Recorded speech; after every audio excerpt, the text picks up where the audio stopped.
We are starting today's show with a powerful story proving that life is 5% what happens and 95% what you do with it.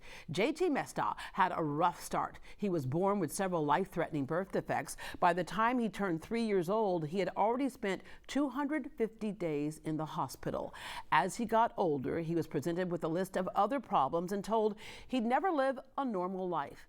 They were right about that part. JT's life is everything but normal because he turned his biggest challenges into his best opportunities. Today, he's a motivational speaker and an author, even though he was once told severe dyslexia would make it impossible for him to read or write. His latest book is No Bad Days, adapted for young readers. JT joins us with the motivation to charge through adversity and reject someone else's negative prediction for your life. At the age of 30, he's already accomplished more than most people in a lifetime. Slow down, JT.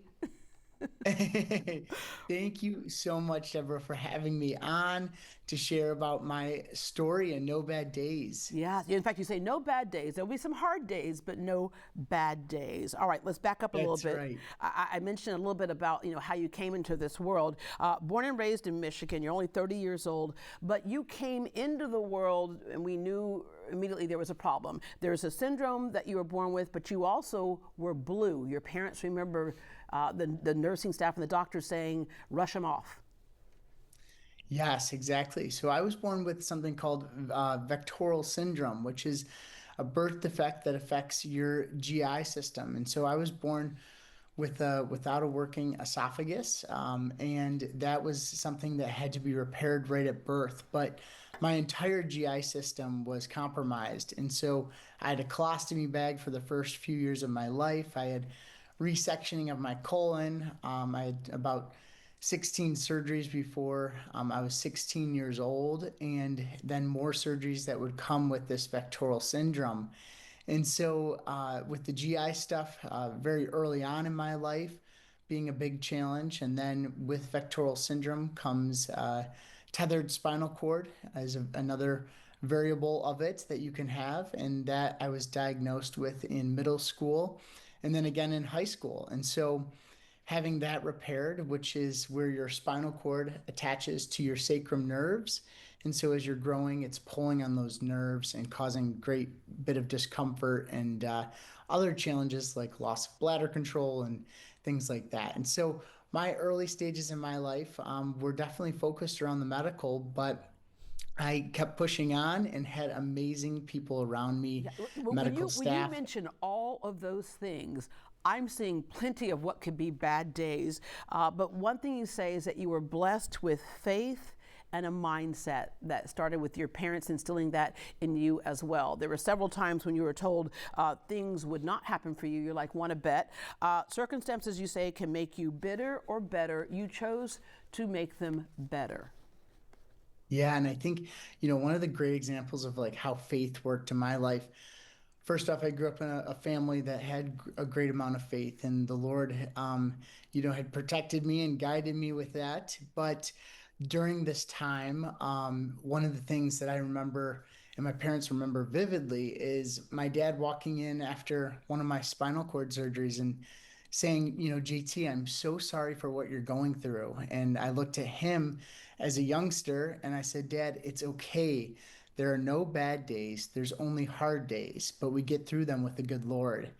And that's just been a life motto of mine. And I think that it is very true that there's going to be hard days for sure, but we can get through them with our faith and with those that surround us. And I call that my wolf pack, the people that are around us that help guide us and get us through those challenging days. Yeah, all right. You're dealing with all the physical stuff. And I would imagine you miss a lot of school and you were homeschooled during those times and having to play catch up. But your parents in fifth grade were called to a meeting at school and told some news that some parents would go, what, really? And resign to, but your parents were having none of it and neither were you.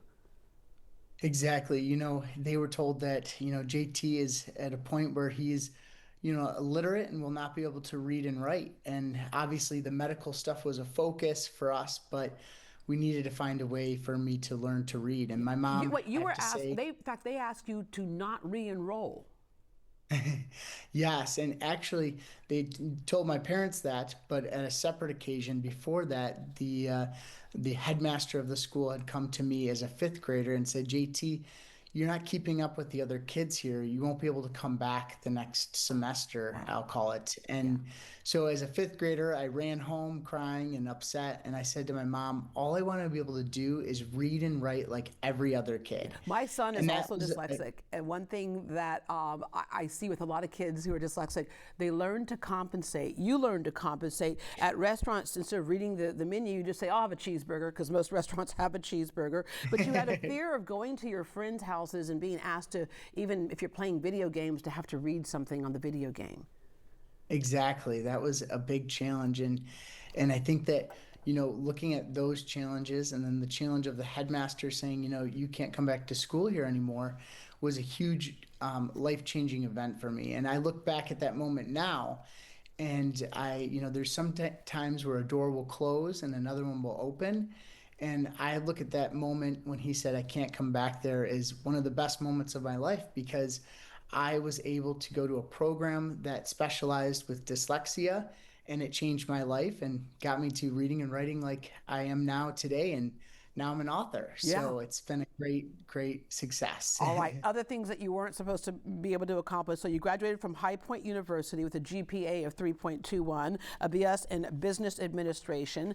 Then you decided to start testing more your physical abilities, which seemed to be so limited when you were growing up.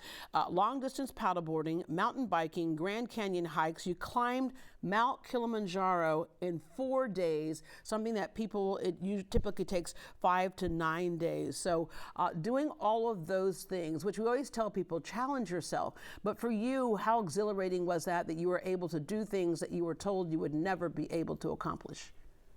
Yeah, it's been an amazing experience. I think that I've just loved to push myself and in any way, whether it was, overcoming a medical challenge or school, but I also love the physical challenges. And like you said, I've been able to experience Kilimanjaro and so many other great adventures and have a passion for those challenges. And so I've turned that challenge of doing these things into being able to help others as well. And it's been an amazing experience to be able to push myself with others to raise money for a great cause. Yeah, you do that through the J.T. Jester Foundation, but also helping others through your books. You have the memoir style book that you've done, Untether, Inspiration for Living Free and Strong No Matter What the Challenge. And then, of course, the children's book, How the Selfish Got Its Name, based on a story that you wrote when you were 7 years old.